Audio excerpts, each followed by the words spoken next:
see out there are a great example of millions of dollars and pounds in research to try and master their cars. And for us, it's exactly the same thing. That those things that we practice when no one is around will lead to absolute mastery for us. And that's the lesson for today. Jazakallah khair for watching. Assalamu alaikum. Up next.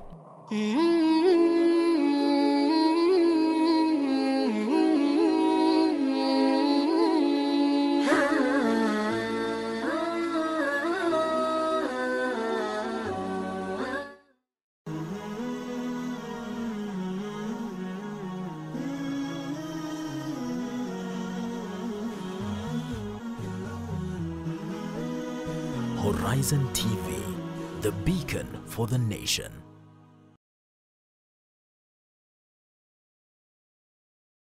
Assalamu alaikum. I am Aisha Khan, an ambitious, open-minded and proud Muslim woman. Looking back at the Islamic history, it will not be hard to find women who are innovative, leaders or entrepreneurs. It is said that the property of Lady Khadija, the Prophet ﷺ's first wife, financed Islam in its infancy. Islam then elevated the position of women in so many ways.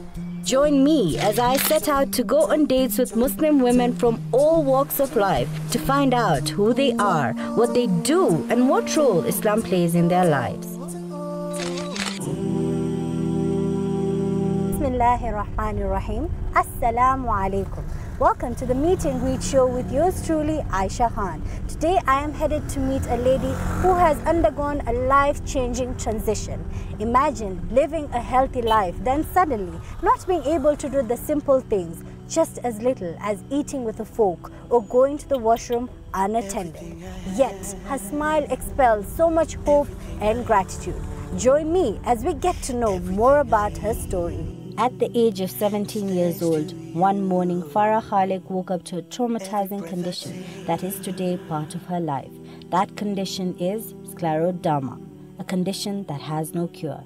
She has lived with it from the age of 17 for 13 years. She is a journalism student at USIU Africa, despite the many struggles, but has had to take a break due to her condition and needs our support as the community. I am finally at the Monarch Hotel with the lovely Farah KHALECK. Do remember, she needs your prayers, and also you can send a little donation to the M-Pesa pay bill number 542332, the account being your name. Welcome to the show. Thank you so much. Farah, you have lived with scleroderma for 13 years. Yes. Explain to us what scleroderma is and how did it all begin?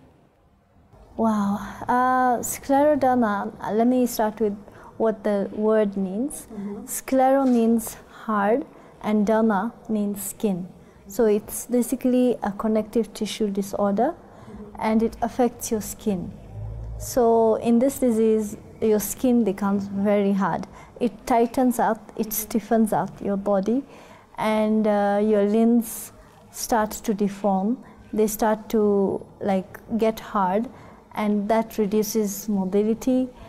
Later into the disease, your organs, your internal organs are affected, your digestive system is affected, lungs are affected, kidneys are affected.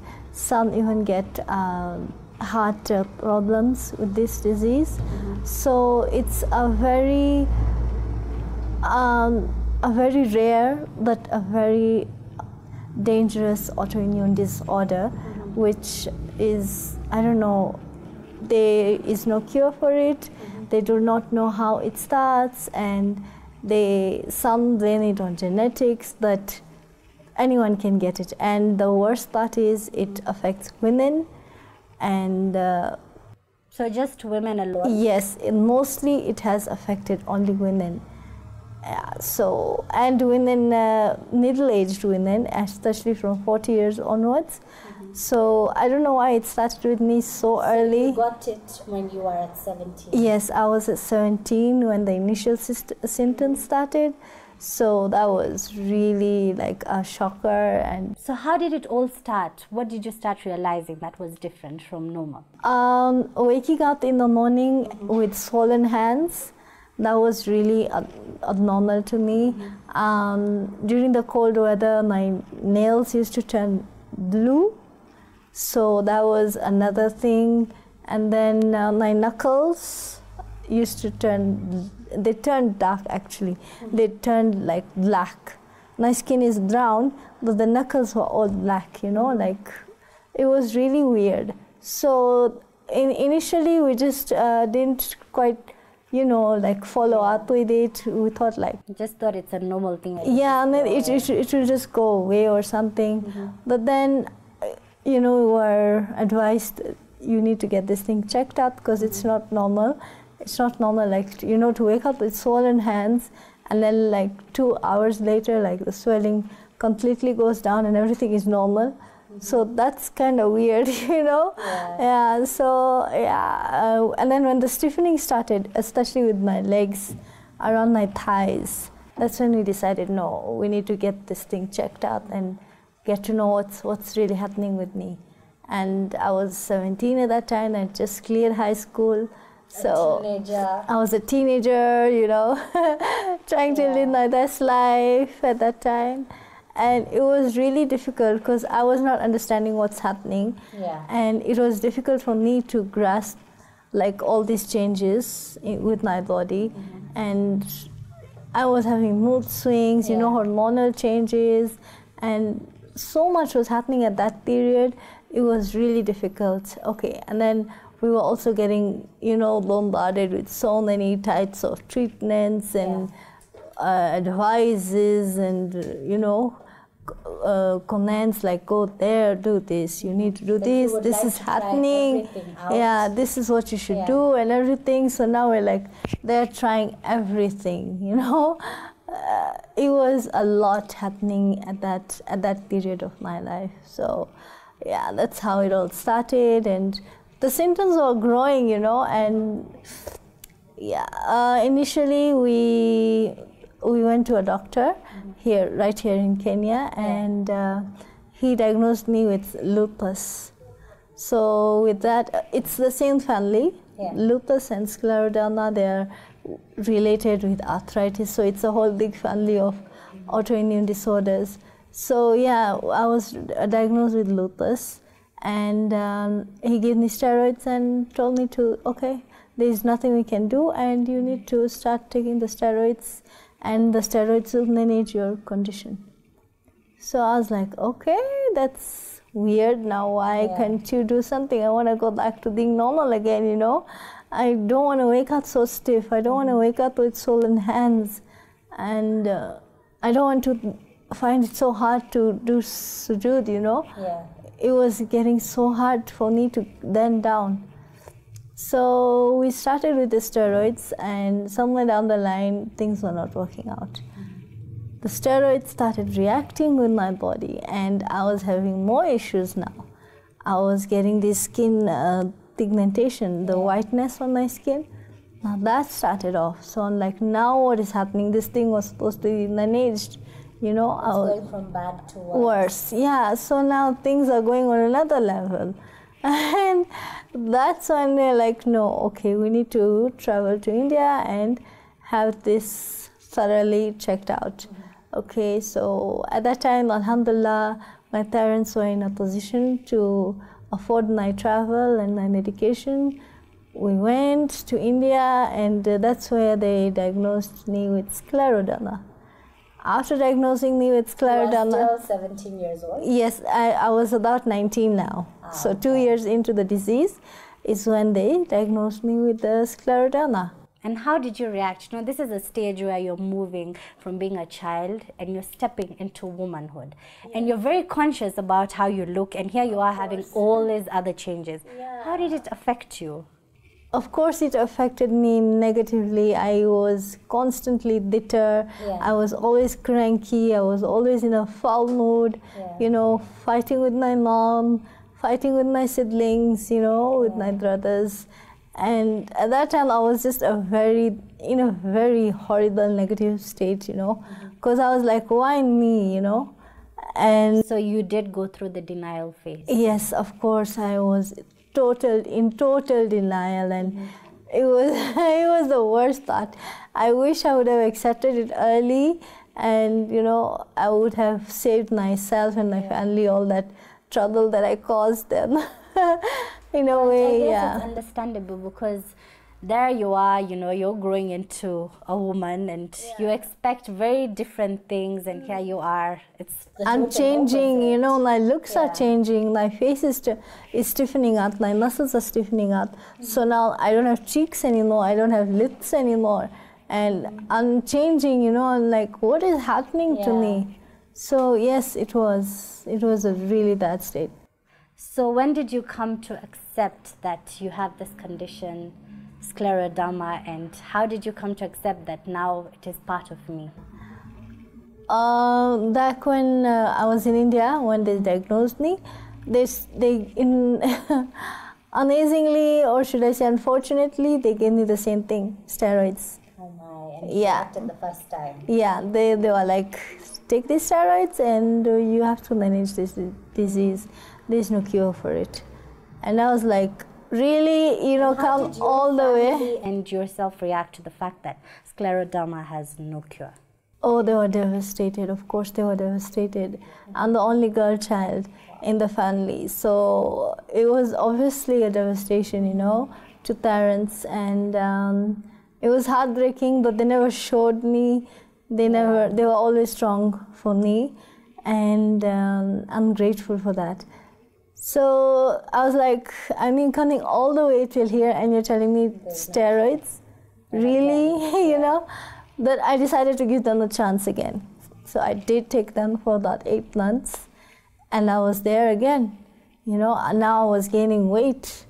And then I started having constipation because I was eating too much and I couldn't, you know, relieve myself. Something was happening. So I said, you know, I just told my mom, no. Take these medicines, I'm done with them. I'm not going to take any more medicines. Just leave me the way I am, and I can't, you know, I just can't. Because why would I make myself suffer even more? You know, medicines were supposed to make me get better, but they didn't. I mean, try to manage it in quotes. Manage what, you know? I just like, you know, from my heart only, I was like, I'm not taking any more medicine. I'm done, and this is it. That's it. Then what happened after that? After that, subhanallah, after that, I went back to God. I went back to Allah. I wasn't a very, you know, praying 5 times a day and with the hijab and everything. But yeah, 5 years into the disease, I went back to Allah. So this is where you came to accept the fact that you have to live with it. He's the one who told me to accept it.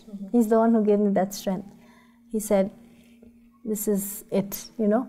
When I went back to Allah, subhanallah, Aisha, you will not believe it. I immediately like felt stronger. I felt stronger. I felt like I'm okay. I'm normal. There's nothing wrong with me. Like the disease was getting managed, in quotes, you can say, you know. And then I decided, no, I want to wear hijab. And my mom is like, are you sure? You know, you never used to wear the hijab? No. And she's like, are you sure? You know, don't play around, don't joke around or anything. And I'm like, no, I want to wear the hijab. And I started wearing it, and I felt, you look very beautiful in it. Thank you. I felt complete. I felt complete with the hijab. And that just changed me. You know, I never used to take pictures of myself. And right now your social media is blooming with them.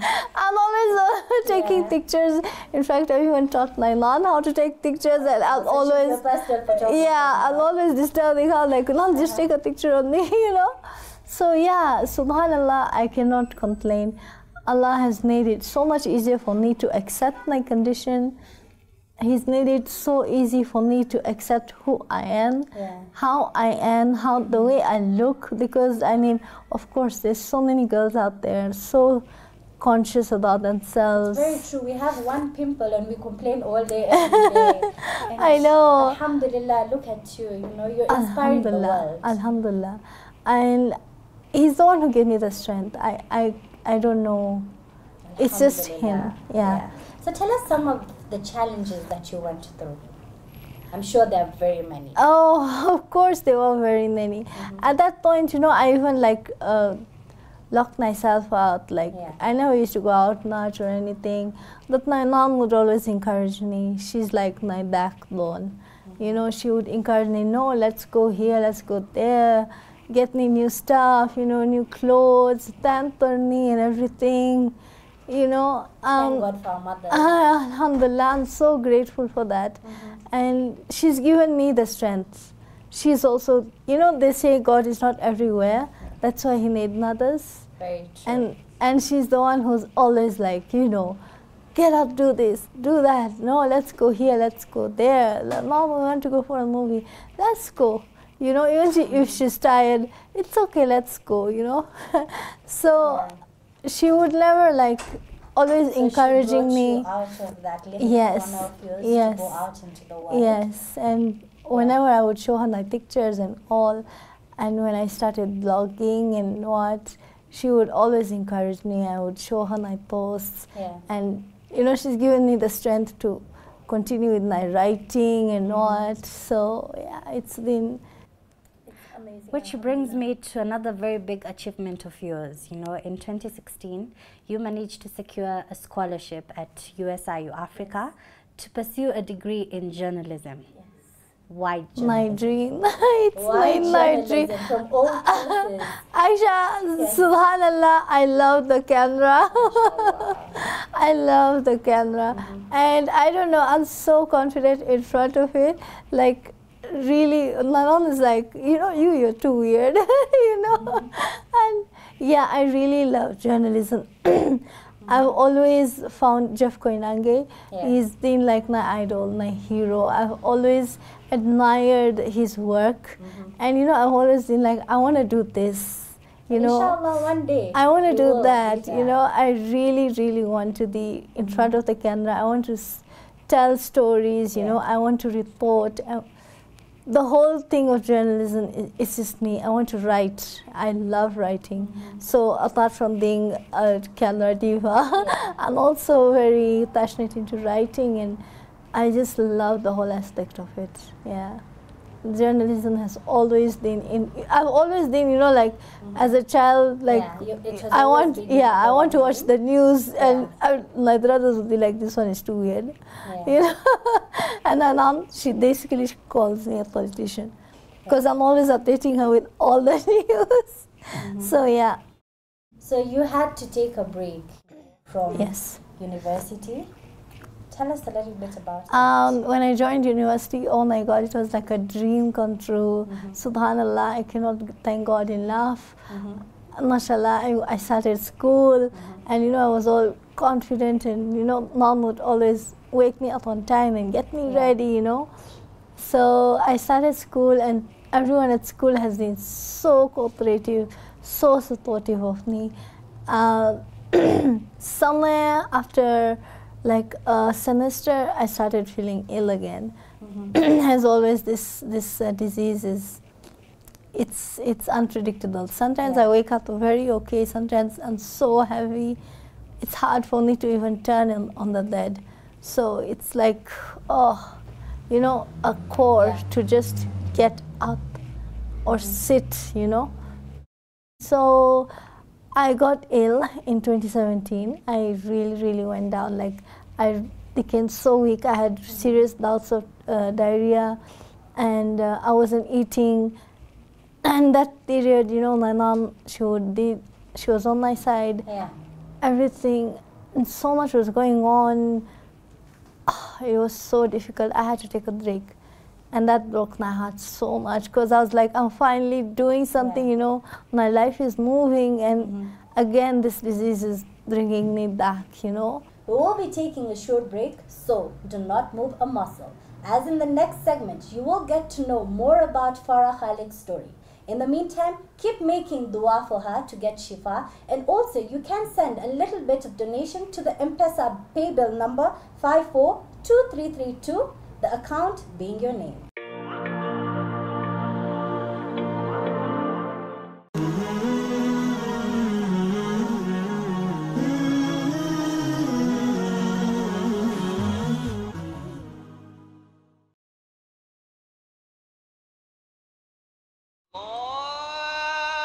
أذكار الأذان.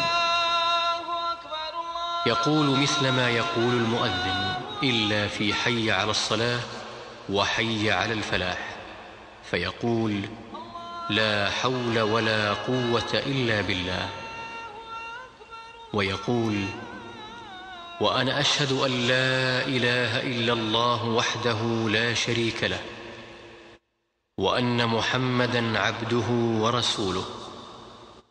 رضيت بالله ربا، وبمحمد رسولا، وبالإسلام دينا. يقول ذلك عقب تشهد المؤذن. بسم الله الرحمن الرحيم. عشاء أذان، Nairobi City Time. الله أكبر،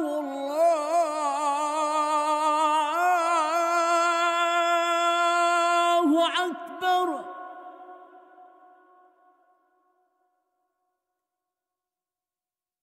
الله أكبر،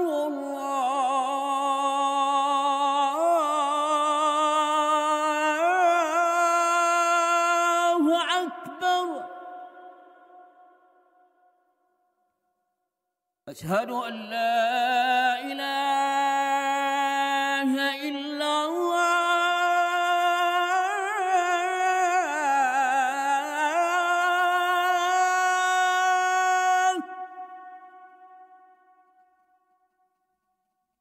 أشهد أن لا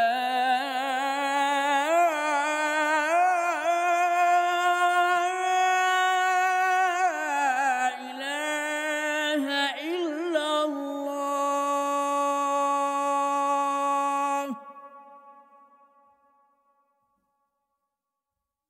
أشهد أن محمدًا رسول الله.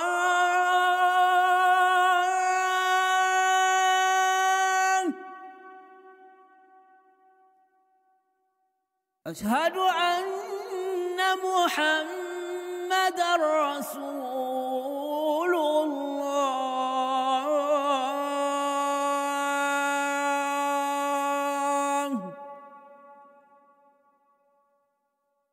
حي على الصلاة.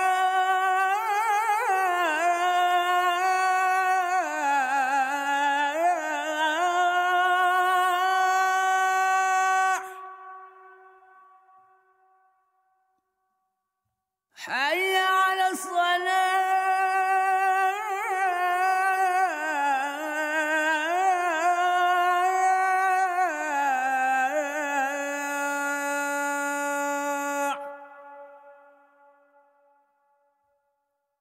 حي على الفلاح.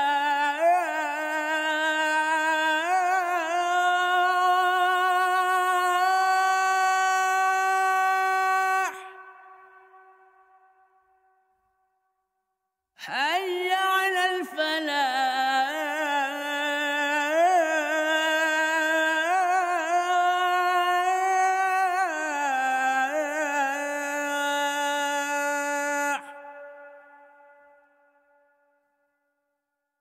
الله أكبر،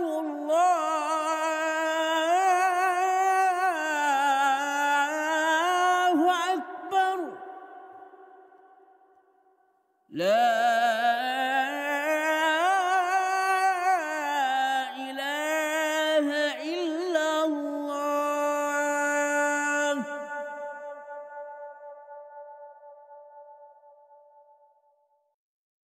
اللهم رب هذه الدعوة التامة والصلاة القائمة، آت محمدًا الوسيلة والفضيلة، وابعثه مقاما محمودا الذي وعدته إنك لا تخلف الميعاد.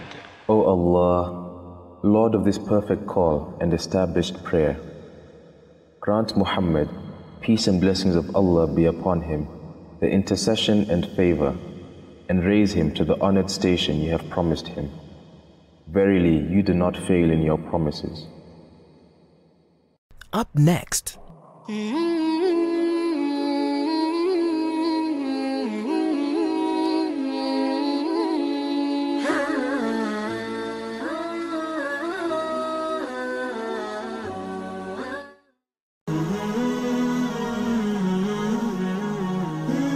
Horizon TV, the beacon for the nation.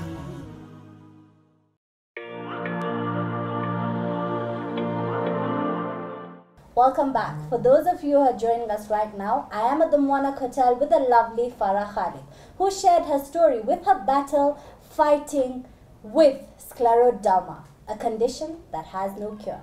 Welcome back. Thank you. Farah, in the first segment, we talked about how you had to leave university because of your condition. Yeah. Then what happened? I was weak, I was having diarrhea, and things were not good with me, so I could not, basically, like now walking even like for 5 meters was an issue for me. So Mom decided that, no, let's just take a break, and of course I agreed. I said, it's not worth it trying to, overburden myself. Yeah, your health always comes first. Yes, so I was just at home with my mom, and on the net, somehow I got in touch with the doctors in India. I started reading about stem cell treatment, actually. And what does it entail? Stem cell treatment, it's a new treatment. It's being researched on right now in America as well. And they've introduced this thing basically to cure autoimmune diseases. To cure, in quotes, okay, to give people a close to normal life, So it's like a hope. It's a ray of hope for people like me, for people who have autoimmune disorders, for people who have spinal cord injuries, for people like who have Alzheimer's. Yeah. And that's like a really serious disease, So it's a ray of hope for us. And how much does it cost? It's an extensive treatment, especially in America.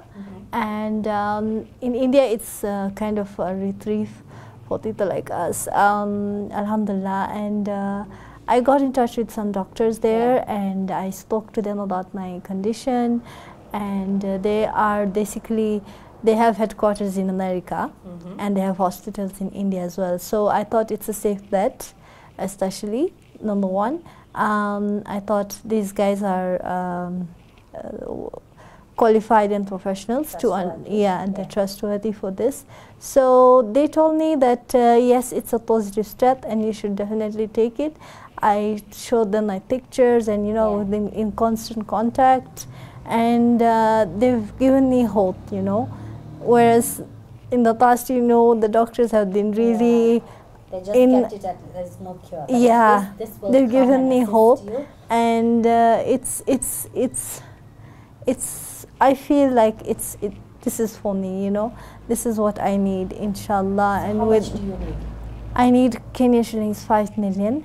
Where are you at now? Right now we've managed to raise 325,000 Kenya shillings. So it's a long journey yet, I know, and it's difficult.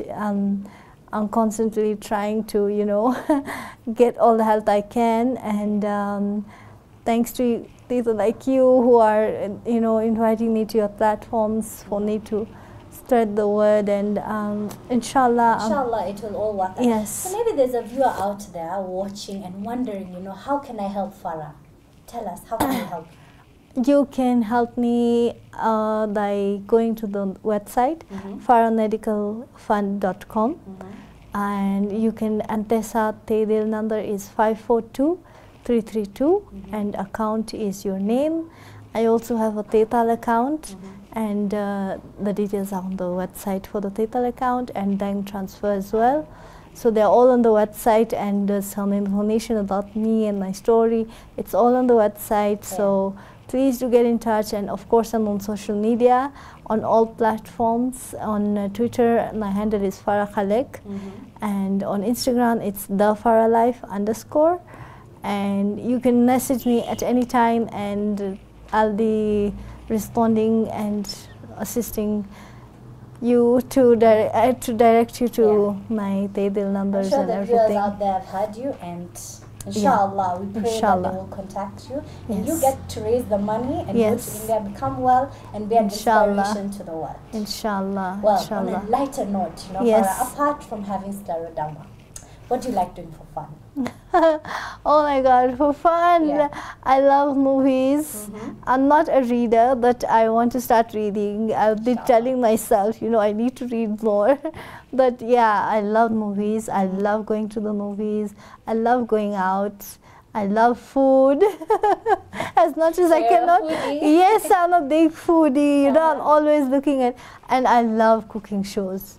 Like I can watch them. You try the cooking? Of course, yes. I love to cook. I'm always like, eating my mom's head like at home. I want to do this. Yeah, I'm trying in her way all the time in the kitchen, and she's always, chasing me away. But yeah, we do cook amazing meals. Yes. That's what my dad says. Us to try it out. Inshallah. So inshallah. In life, we have friends to cheer us up. Yes. Give us a little hug once in a while. Support us. What role have they played in your life? Friends. I had friends in high school. That was before you got sick. Yes, and after that, I've never really kept in touch with them. Like I had that phase where I was in denial, so I locked myself out. So, that friend's thought it's never been with me now for 13 years. And I turned to my mom, and she's my best friend, forever. So yeah, I tell her everything, I share with her everything. So alhamdulillah, I don't say miss friends. Okay, yeah, as a girl, you could miss, the girl chats and everything. But I do that with my mom. So I'm cool with that. Alhamdulillah. Very interesting. Yeah. So tell us some of your challenges that you face with scleroderma. What are some of the things that you cannot do that you could do before? Oh, there's so many things. Of course, first of all, reduced mobility. I can't walk much. I can't stand much. I need help sitting down. I need help to stand up. Sometimes to eat something, my mom, she can feed me. Sometimes I have with a spoon or a fork, and to wash me, to bathe me, to tie my hijab, and to style me up. She does everything for me. So, inshallah, I'm praying with this treatment, at least I can, not be so much of a burden, I want to be independent. I want to go back to my studies. I want to work, and I want to make a career.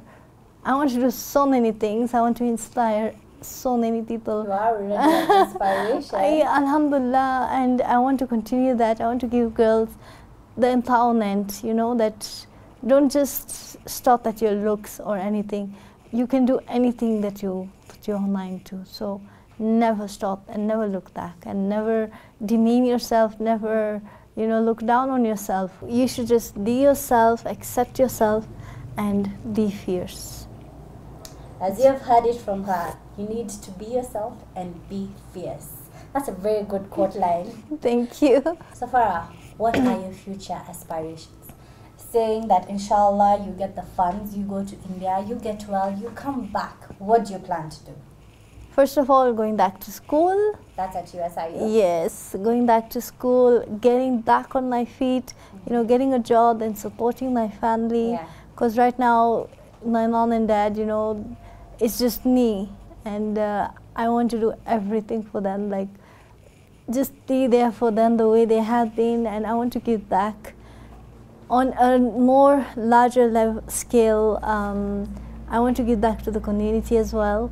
I want to open a foundation where people can be able to access funds for medical reasons easily, you know. It's so difficult right now. That's very true. And yes, I have many aspirations, and inshallah, with Allah's help, they will all come true. inshallah, inshallah. And we'll meet you again for session 2 with Inshallah. Farah, all well, and inshallah Inshallah. we'll be seeing you on our TV stations, Yes, inspiring the world.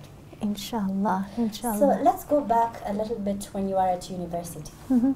You know, I understand how university is so hectic, whereby you're running around assignments, you have exams, you're stressed all the time, and you with this condition, mashallah, I can say it is a very big achievement.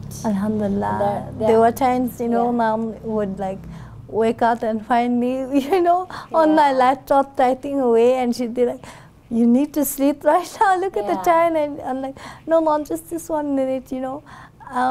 I'm a passionate person, Aisha, so I can see it. yeah, so when I take up something, you know, Yeah. I really do it passionately and with all my heart, and I try to complete it, you know, fully to And I the best honestly of my can't wait ability. to see you graduate. 'cause Inshallah, that would be my Having mom's dream. seen you know, grow Yes. and achieve Yes. your dreams, that will be such a big achievement. That would be my Inshallah, and mom's. it will happen. Just keep the hope. Don't lose hope. Inshallah. No, I don't lose hope. I trust in him. I believe in him. He's brought me this far, and inshallah, he's going to take me through. So in the 30 years, I'm sure that you went out to find so many ways to, you know, help you overcome scleroderma. Tell us about your journey. What did you try, you know? Oh my God, Aisha, if there was a list, it would be too long. Maybe you can give us the catchy things Yes, that you tried, the you know, weird things. I went to herbal doctors. Okay, you can say That's that. Kenyaji. Yeah, Kenyaji, and even the Chinese guys. I've had medicines. I've had all types of concoctions. You know, all types of concoctions, You name and you know the even the horrible ones. Yeah. But yes, I've had them all. I've also gone to, you know, there was this craze about this guy in Tanzania, Babu. I don't know. Yes, I've heard I'm about sure him. everyone has heard about it. Uh-huh. I even went to him. Oh. You know, like, you know, Aisha, when you're desperate That's true. and You'll someone try gives you everything. like some hope, you will grasp it with both hands. So that was our situation back there, you know. And then it came to a point like So I was nothing like, was working out. nothing was working, Aisha. And subhanallah, it would like 2 months, I'm okay. I'm back, just go on. No results, no progress, nothing. So I just, you know, I just said this is a sign from Allah, you know.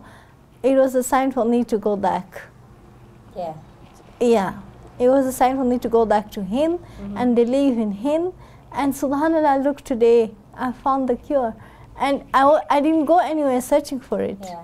You just know? turned to him and you got the direction. And I got the direction. Well, Farah, my producer is rushing me just behind the scenes. We need to wrap up this show. What is your last message? What do you have to tell people out there? I would love to tell everyone to believe in themselves, accept yourselves, be kind with each other, because it's a very negative world out there. We need more positivity. We need more kindness, and lastly, empower each other, empower your fellow Muslimah. I'm sure she needs the help. Even a smile, it will go a long way. And finally, please do contribute to Farah Medical Fund and help me get to India and get my life back to normal, inshallah.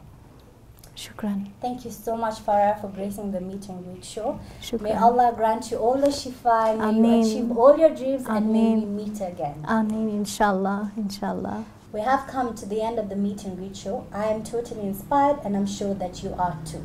Well, wouldn't we all love to see Farah graduate, achieve her dreams and aspirations, and of course, continue being an inspiration to the world? Without further ado, kindly log on to the website farahmedicalfund.com and get to know more about how you can help her. And again, I repeat, you can also M-Pesa the little you have to the pay bill number 542332, account being your name. I have been your host, Aisha Khan. Goodbye for now. Ma'assalam. Until next time.